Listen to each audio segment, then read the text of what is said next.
about Blue Label, because remember, this company is really about the virtual distribution network, where when you go into like a Sasol petrol station, you can buy 20 Rand airtime and you get the little printout and you type it in. And that business was a substantial purchaser of airtime from the major networks, but particularly Vodacom.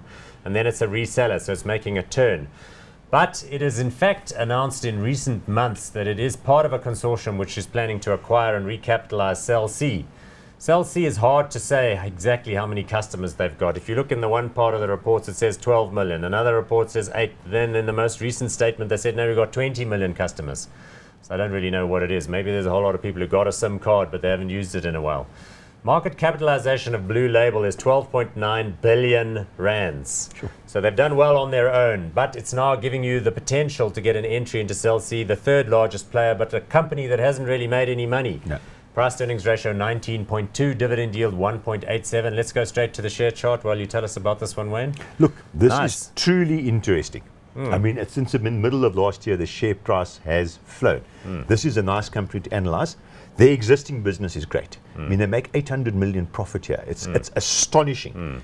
Now, what do they want to do? They want to buy Cell C because they want to own value through the whole chain. So now, through their distribution, which is massive, and not just South Africa, they can now start selling Cell C. Doesn't that compromise their relationships with Vodacom and MTN? They can't afford to do without these guys. So Cell C and Vodacom clearly will not like this, but there's not much they can do about it. Because there's still plenty of people with cash who go to the point of sale, as opposed to those that are clever enough to use the internet to do a pinless top-up and all that kind of stuff. Look, I mean, all hats off to the Levy boys. To Levy boys. They have done astonishingly well. They did the hard yards, putting in all of those point of sales. Serious hard yards. Now, they've also got businesses in India and Mexico. And is that worth anything? They haven't done well, eh?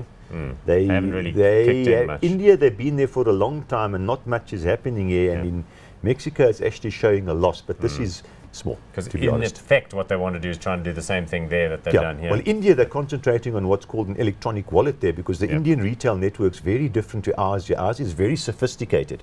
Wherever you go in South Africa, whereas India, it's far behind us. So they want to have electronic wallets now, where you just send money to the other person's cell phone. India currently trying to withdraw all of its banknotes. Yes. Anyway, we're getting distracted. Cell C, the problem is it could be a bottomless pit. Yes. Because it has not done well. Its network isn't great. Cell C, Telkom Mobile actually have struggled since the day they started. And they haven't really gained traction. And that deal hasn't closed yet. I understand it's still kind of and lots of people have been wanting to buy Cell C. Okay. Cell C, the current shareholders have pumped in 20-odd billion rand and are effectively getting nothing. Yeah. So that money has just been destroyed. Cell C, for the first time ever since it's been around, showed a very small profit. And even then, I think it was maybe a little bit of an accounting profit there. Okay, but there's no positive cash flows here whatsoever. So they're taking a risk with this one. But the market likes it. We saw that chart. Clearly likes it. So what are we going to do here? Go hot or not? It's difficult, because this could be the most successful South African transaction in the telecoms business for years. I'm cautious. I will go not hot. I'm just worried. Echo you on that one. I'm just worried. So I think let's just say it's a wait and see. So not hot now, but it might become one later.